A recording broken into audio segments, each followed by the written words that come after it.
Hello, everyone. I think it's time to start this webinar today.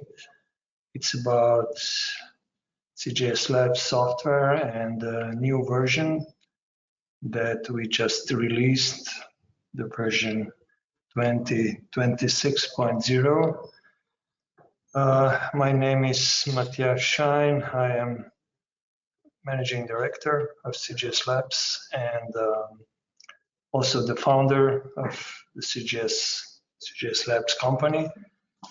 And I will just start this webinar with a short introduction, as we have one important news for you, or you have maybe already have seen that CGS Labs just recently joined forces with the Canadian company CGS Solutions.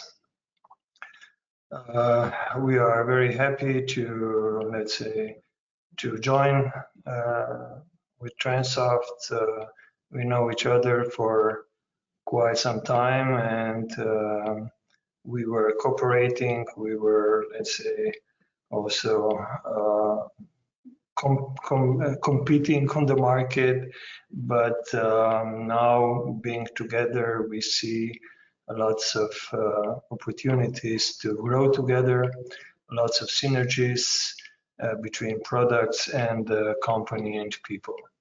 So our goal as now a joint company is that, of course, we will deliver best products for you in the civil engineering area. And I'm sure you will see lots of improvements in the future, a lot of new things that are coming.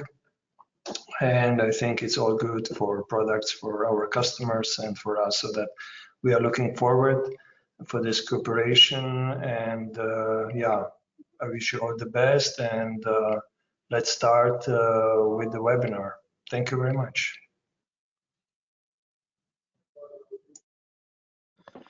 Thank you, Matthias. So today we will talk about the new version, the CGS Labs 26.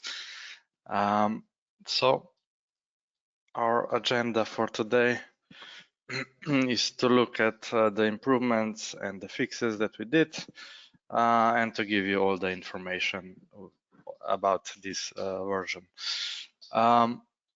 So we actually released it last week, so on the 9th. So you have an option to update your software. With this new release, we supported the new AutoCAD Civil 3D, so the 26 version. So now you can install it and create a new profile and use that.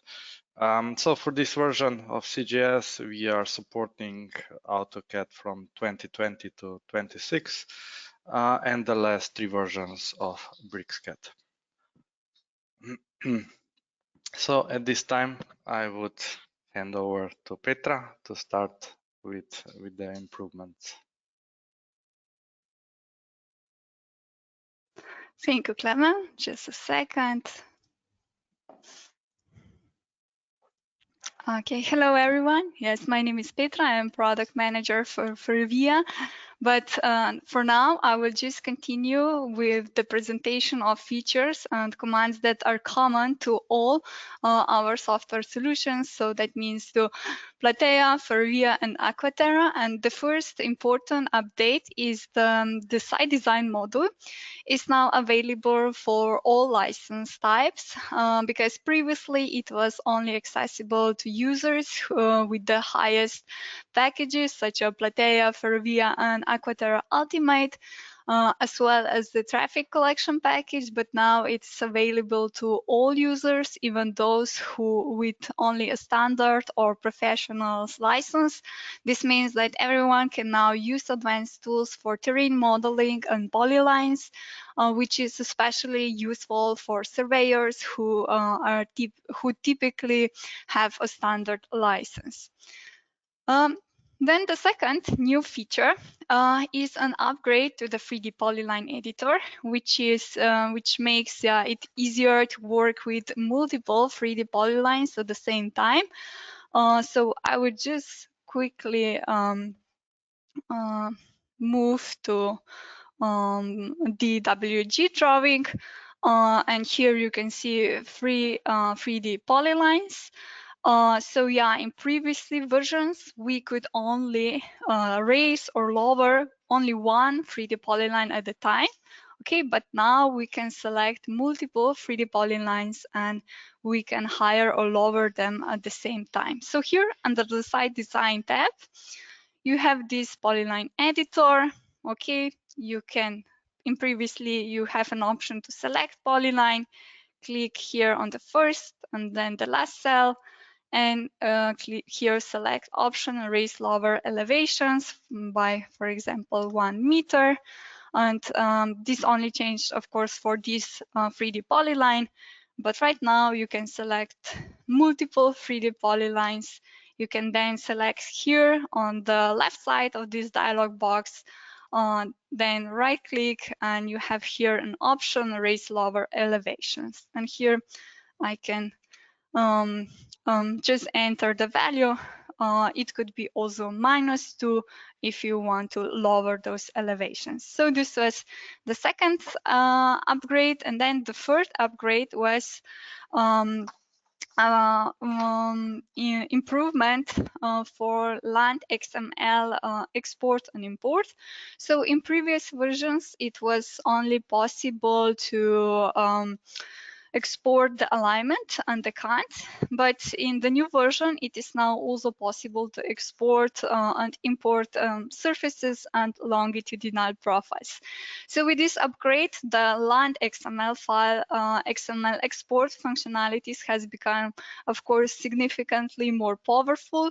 It now supports a wide range of data types, which simplifies data exchange between different software platforms and improve collaboration across them. So one of the main advantages is that LandXML format is also compatible with construction and maintenance equipment, such as, for example, tamping machines. And with these new functionalities, users can now export the longitudinal profile directly in LandXML format, allowing for seamless integration into railway construction and maintenance workflows. But it also works on other platforms, not only in Ferrovia, but also in Plateia and Aquaterra. So right now you can see, sorry, a drawing, a railway project. Here is the alignment. I have the profile view, also some cross sections. And then under the utility tab, you can find LandXML export and import functions.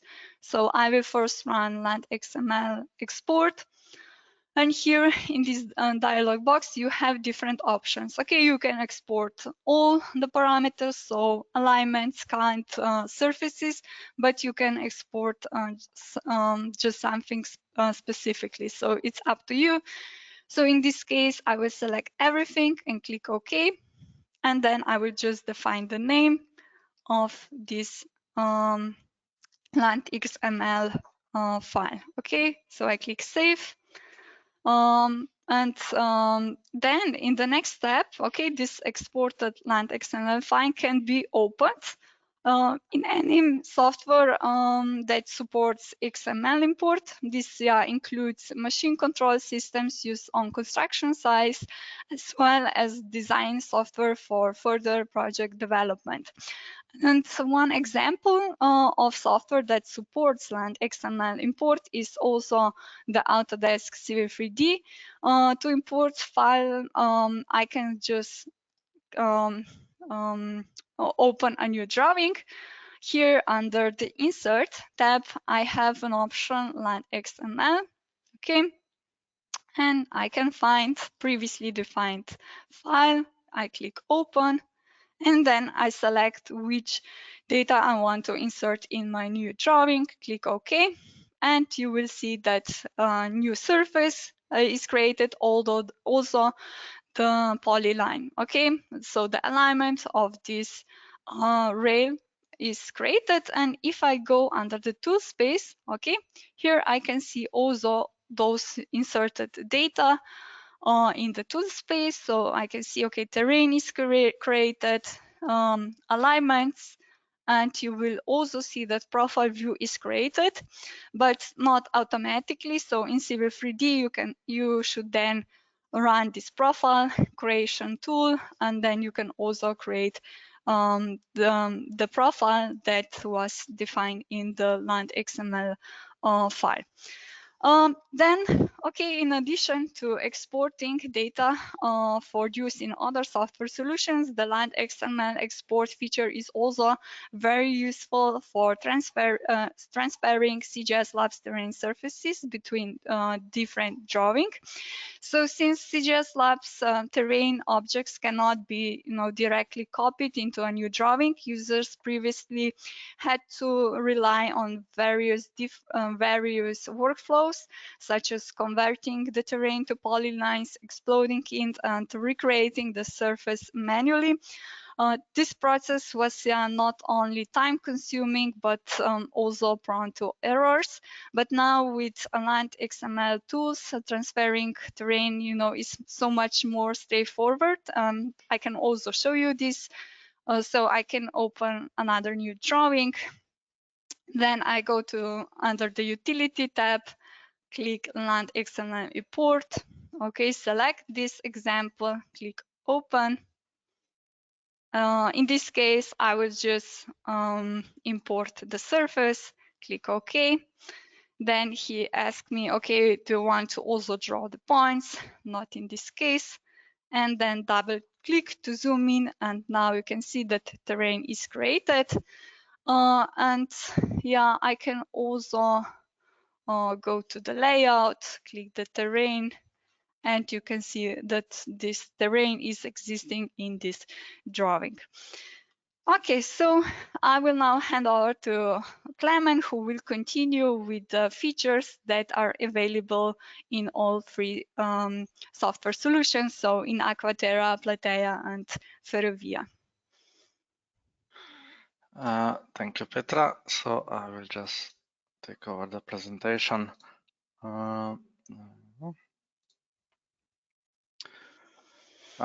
So to continue, we will go over some other features that we added. So one of that is the rescale profile view, which we already implemented in the 25.1 version. And in this new version, we just updated it with the additional settings options. So one of that is to be able to scale the CGS labels within the profile view. And the other thing is about resizing the content that is within the rubrics. And then there were some quality of life improvements. So these ticks or these options are now saved if the user's just using some of the options, and some improvements were also done. So to show this, yeah, first of all is the scale CGS labels. So here it actually affects quite a lot of different labels in the profile view.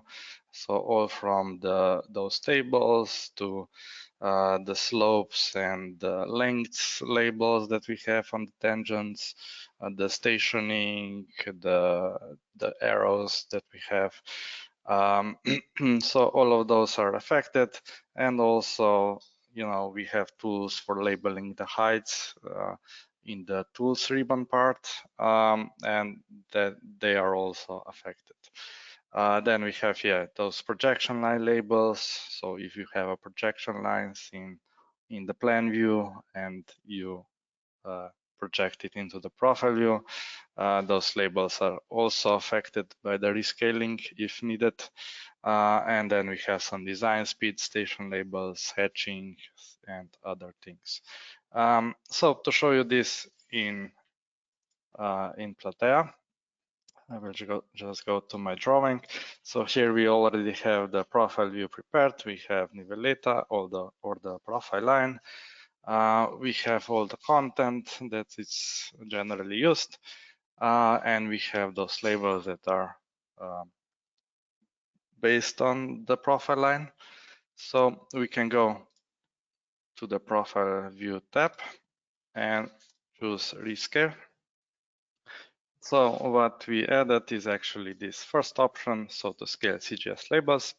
And if we go a little bit higher or a bit bigger scale, it will change also the scaling of these blocks. So if we take a look at that, we have the scaling for these blocks reduced for these labels. And then maybe the same thing if we try also maybe scaling the rubrics. So before we had only to scale the rubric heights, so only this height was changed, but not the content itself. So the content was only placed at the right location. But now also those text sizes and lines that are drawn and other like schemas here are also then changed according to the rescaling factor. If we go, I don't know, a little bit lower here with the scale, so we get bigger labels, we get bigger rubrics. So for example, if we go here and maybe just make some dimension label and use this rescaling again.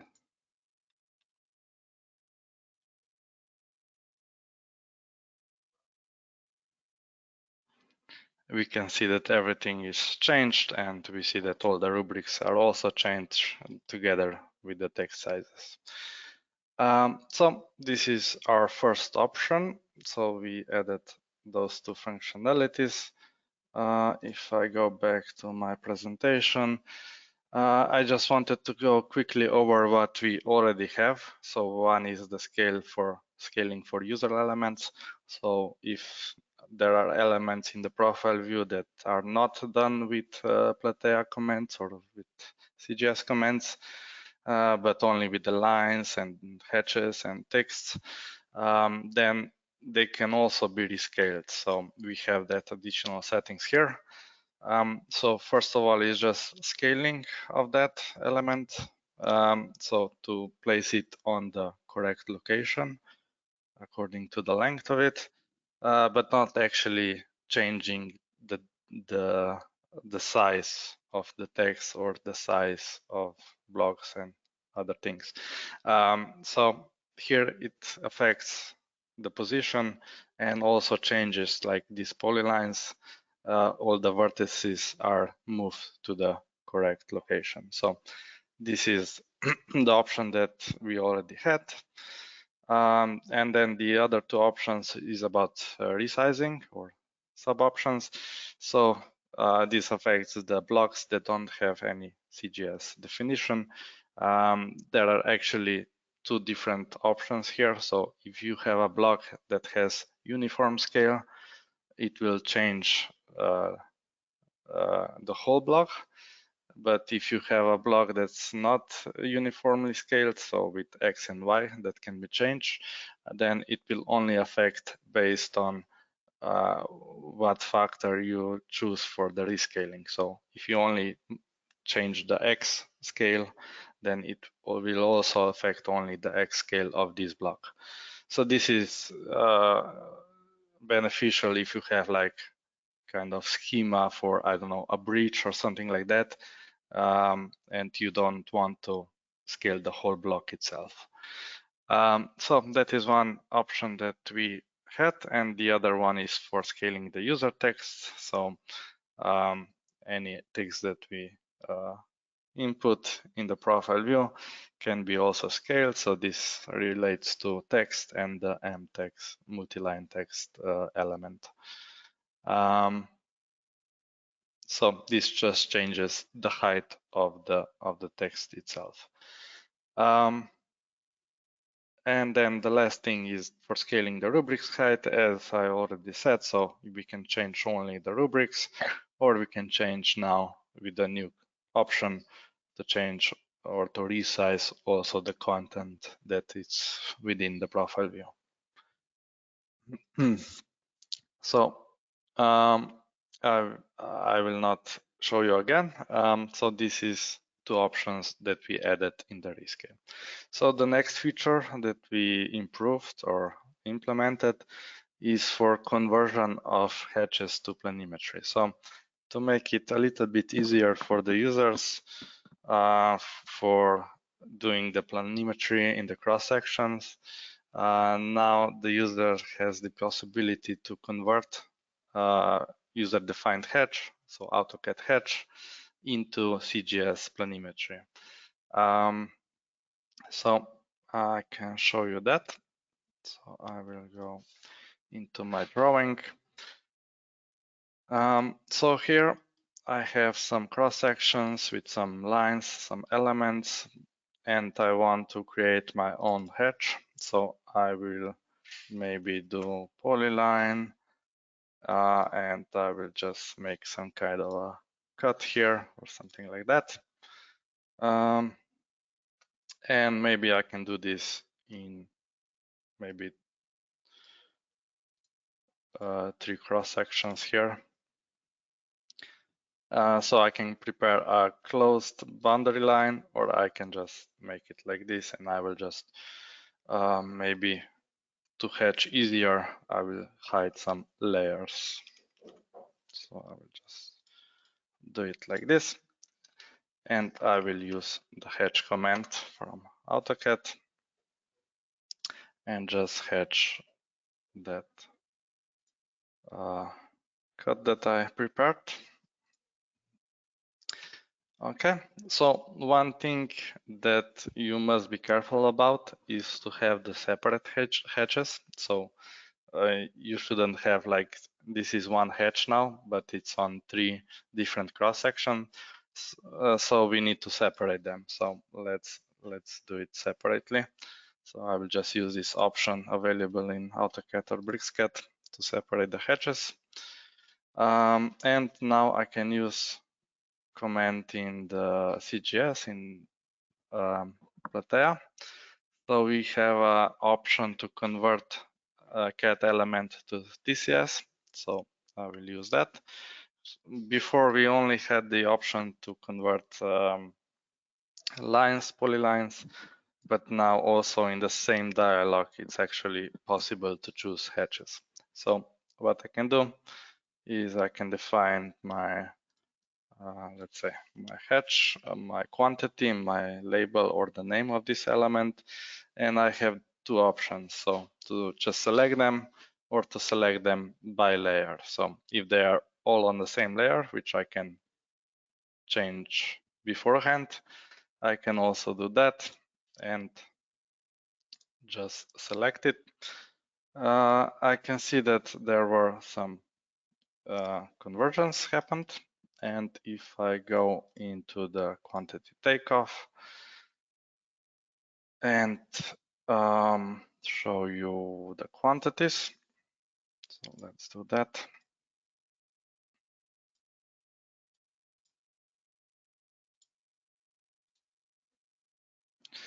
I get then these volumes here for my hatches. And what is actually also possible is just to create a 3D model out of this. So I can also go in the utility tab, draw a 3D model. I have this, my hatch prepared, and I can just draw it. So this is just another way or another option to get like 3D solids. Maybe I can give it some different color, and I can quickly create my own planimetry. So this is one option that was added to this TCS elements. And the other functionality, which is quite similar, is actually also that we can do this now with the blocks. So we can prepare our own blocks and have the hatches already defined in those drawings. So in my case, if I go back to my drawing, and I will just go to a new drawing. So I have prepared a new drawing, a new block that I can use for the insertion. So let's do that.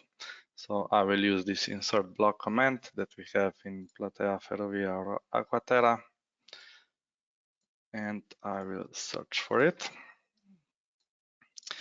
So what I need to be careful here is that I select the explode option. So if you use explode, this will explode the block to a single element, so the lines and also the hatch itself. So if you use this, then it's possible to convert that hatch to planimetry. So here is also important that we can define this label. So for example, we can say it's a wall, and this means that also the planimetry or this hatch will have this name.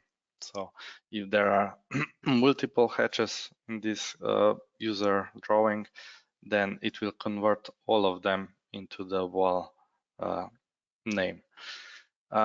So let's click OK and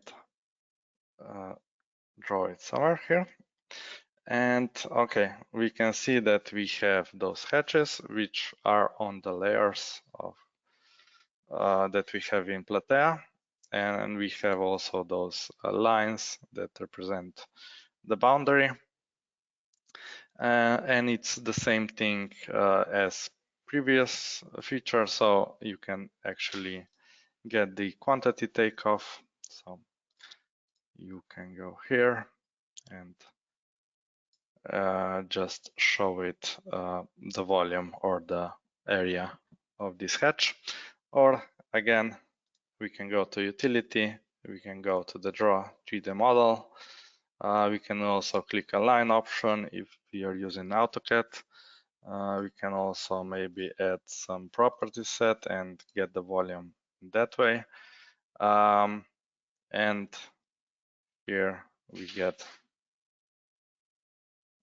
this 3D model, which we actually used user drawing for it. So maybe would be better with the black background, but yeah, here it is. And because we already added the property set, we can also get the volume here. So yeah, this is another option to use. So users can now prepare their own user blocks with hatches already inside. And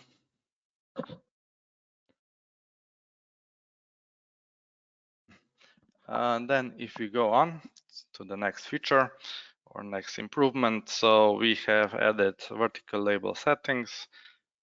This is actually not so new, but we already had them, but in XML files. So this was external files that you had to find to change it and then use it. But now we just made it through a dialog, which is actually quite nice, which has the dynamic preview. So we can already see what will be the changes. And we also added an extra option to disable the text labels that we have here. So to show you this, I will go to another drawing. So this is available in Plateia and Ferrovia. So this is the 2101 command. We go to the draw profile labels, which reads the data from the profile view. So the profile line, the heights, the slopes, and that stuff. And here we have now a new button for the new additional settings. And here we can change the colors of these labels. So we can already see how it will appear when confirmed. And we can maybe change the distance. So we can say a length of lead line should be, I don't know, 60 units. And we can already see it, how it will look. We can choose to not hatch, to hatch, and maybe change the radius of this, which also changes all other text elements here. Then we can also change, the prefixes and that stuff. So we can say radius, and this already affects here. And then the extra option is to disable it, so we can just remove it if we need. And we can also maybe change the colors of the text and other things. So if you click OK, select OK, we can see these new labels, so with the new settings. So this is just a quick, better way of interaction with these settings. And then if we go on, one maybe smaller thing is that we added additional option for the points report. So we have that command that you can use for creating points report in Excel file or like a table. So this is for selecting all the CGS, various CGS points and getting this kind of information. So now we added an option to sort it by numbers, which wasn't available before. So if I can show you here.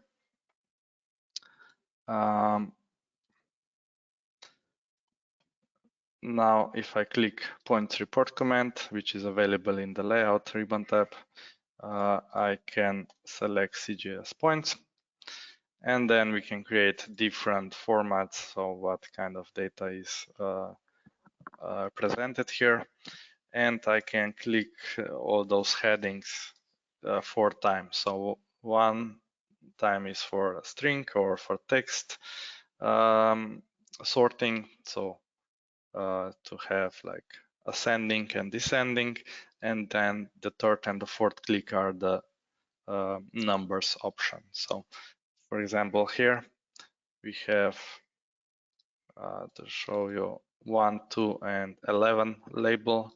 So before you could only have it like this, because this is how the texts are sorted. So 1, 11, 2, but now with the numbers you can have it like correctly sorted out. So this is just a quick update to this existing functionality, and yeah, we also add improve that drawing of those tables in the drawing itself. So let me just show you here. So one way we can export this data is to have it in the drawing itself. So drawing the report table. And this also is affected by how it is sorted. And also you can, like, it doesn't close the dialog anymore, it stays open, so you can change it if you need it and still make a report out of it. And the other option is to export into Excel, so I can do that. Just something here. And it will also automatically open the Excel file, and you will have this sorted report of points. Okay, and yeah, then maybe more about fixes. So we did quite a lot of fixes also in this version. Maybe I just wanted to show you one of the more important one is we had an issue that if the sample lines like intersected the horizontal alignment twice or more times than once, it wasn't listed on the list of sample lines in the profile view or the cross sections, but now we have fixed that, or there is no more issue if it's intersecting multiple times. So maybe I can show you that. So in previous version, in the 25, if you had this kind of case, like in serpentines or something like that. When you would go to the draw profile view, you would get not correct list of sample lines. So what you had to do is to reduce like the distance here and just make it not cross each other multiple times. But now in the newest version, that is not more anymore of an issue. So you can go into the draw profile view or to draw cross-section command, and it will be listed as it is. So yeah, there are quite a number of other fixes, other changes, which can be read in the release notes that we have online. So I urge you to do this. When you have a new version, you can also get to the release notes in about dialog window. So you can click this and it will open you everything that we have done.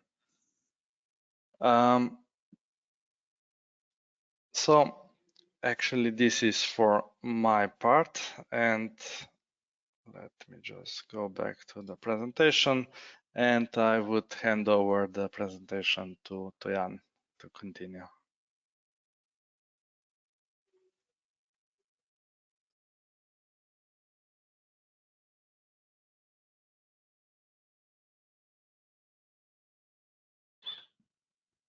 Okay, I think you can hear me, see me, and see the presentation now.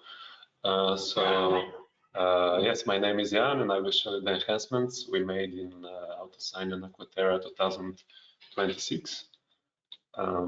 So first, let's look at Autosign. In Autosign 2025.1, we have added an option to show and edit attributes for traffic signs. And yes, it is now possible to control the visibility of these attributes and also add custom attributes. However, this functionality needed some improvements, and among the most important ones in 2026.0 version were these ones. So first, all the attributes were checked each time the dialog for editing was open in the old version, and now only the attributes that are actually visible in the drawing are checked when you open the sign manager to edit the visibility. Then also custom attributes were visible next to the picture, and we have deleted this, so it's not visible anymore. Attributes were also incorrectly positioned on some special signs, and this is now fixed. And when you now select the sign in the drawing, it is also selected on the list of the signs in the editing dialog. So regarding Autosign 2026, we have also updated Lithuanian traffic signs. So now the sign models work properly in 3D, and at the same time we have set the hatch colors to by layer. So now you can edit the colors of these hatches of the signs in the layer manager, which makes it quite easier. So this is for Autosign. In Aquaterra, there is one new functionality. It is faster export to HEC-RAS, which this functionality actually existed already, but it was quite tedious to work with because you had to do a lot of things. What it does basically is it transfers the alignment of the river and the terrains from cross sections. So the geometry of the river to HEC-RAS using this HEC-RAS interface. In the old version, you had to first use export to HEC-RAS. Actually, you had to first write the sample lines in this RCA file, and then you also had to write the cross sections of these terrain lines. You can see here to the cross sections file, and then you also had to save projection points to the IL file. And when you had all these three files, you could export this geometry of the river to HEC-RAS.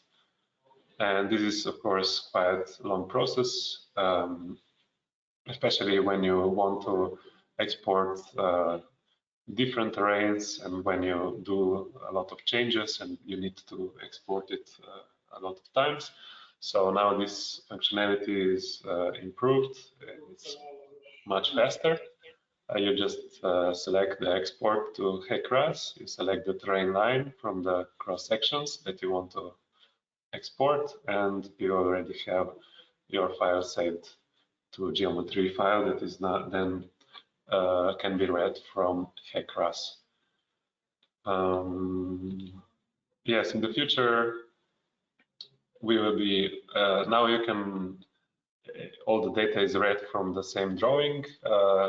In the next release, we will also add an option to read data from other drawings if you have, for example, layout data and cross sections data in separate drawings. And yes, so this is everything for Autosign and Aquaterra, and I will hand the presentation over to Petra. Okay, thanks. Okay, so yeah, I will now continue with the new features that are only available in Ferrovia program. Maybe just one more thing before I continue. If you have any questions here in the GoToWebinar on your display, you have an option to write down. So yeah, if you have any special questions about those new feature or anything else, just let us know, and we will be happy to answer it at the end of this webinar.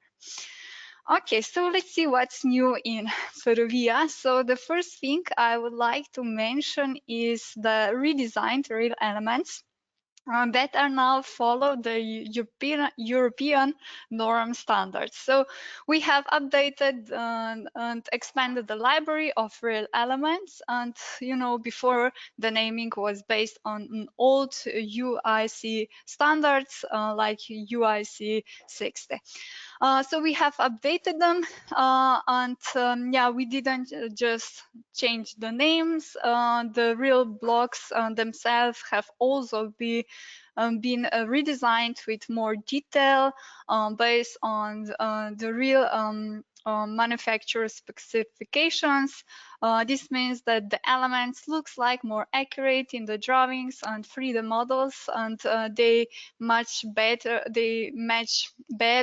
with today's design and documentation standards in railway engineering. So these improvements helps make real modeling more consistent and technically correct across all supported platforms. And then the next new feature is the addition of the concrete slipper V70 in Ferrovia. So until now, yeah, only wooden slippers were available in the software. Even thought, concrete slippers like this one have been in the industry standard for many years. So this update brings Ferrovia one step closer to real-world railway design. This new slipper is based on the official documentation from the manufacturers. It has been modeled in detail to give a more realistic and more technical, accurate representation in cross sections. There is just one small change compared to the real life version. So in reality, the rear seat area of the slipper has a slight incline, but in Ferrovia, this part has been flattened. This has been done to keep it compatible with the current rail insertion commands, which right now they don't support in slide rails. With this update, your cross sections can now look, of course, more professionals, and yeah, you have more options, not just the wooden one. I will just quickly switch to the drawing, and I will show you. So right now I have a real project with the alignment, profile view, and just empty cross sections. So now I can go under the cross section tab, run the rail command here. Okay, and you can see here that there are new rail types. Okay, and here you can see that you have an option for wood or for concrete sleeper. So I will just insert them to the first 10 cross sections. I just simply click OK. And if I zoom in, okay, you can now see those new rails that are much more accurate than the previous one and the concrete sleeper. Yeah, and then for the same concrete railway sleeper, we have also created a 3D model. This new 3D version is based on the same technical specification as the 2D sleeper, but it also includes more details like E-clip fastening system. So with this, users can now create 3D models. You can also see where you find this model. Unfortunately, currently we not support this insertion automatically. That will be created automatically, but we have developed some functionalities that is not official yet, okay, but if you are interested, you can send us an email and we can have a meeting. We can send you some additional features, and then you can also have more automatic process how you can insert those 3D model of concrete railway sleepers along the axis, and after that you can also create such a beam models and more realistic renders and animations. Then another new feature that will probably that is included is new help. They are much more improved than the previous one. The design is very different, and in this new one you can also see that video tutorials are included. And so this is something that we already have in AutoPad and Autosign, but not in Ferrovia yet. But now, yeah, in this version for English version is available. And yeah, in the future we will try to prepare even more videos and include them in the help, because we know that it's much more easier for our clients to learn things in this way. Then in addition to all the new features I mentioned, we have also made some fixes. Here is a list, but you can also find the whole all the list and all the descriptions of those fixes in our What's New document that also Clement showed you where you can find it.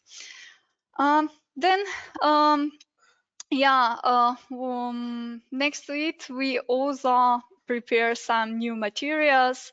So you can find new trainings, new tutorials on our CGS Labs Help Center. We uploaded new reference stories. So at this point, I would really like to thank you to all our clients that are cooperating with us, and we can really prepare a very nice reference stories. Then yeah, webinars. Also, the recording of this webinar will be available on our Go to Stage webinar and also on YouTube channel. And then on YouTube channel, you can also find a lot of new tutorials. So for all the main features that were implemented in the version 2026 are now also available on our YouTube channel. So you are warmly welcome to go there and to watch all those tutorials that you can start using all those new features also in your work. So I will now just quickly check if there are any additional questions, because previously I just saw one. Yeah, okay. So only one question was about the recording. So yeah, recording will be available after this webinar, maybe today or tomorrow, and it will be also uploaded on our YouTube channel. So yeah, thank you everyone for watching this tutorial, and yeah, I hope that you will enjoy all these new features in your work. So see you next time and enjoy the day.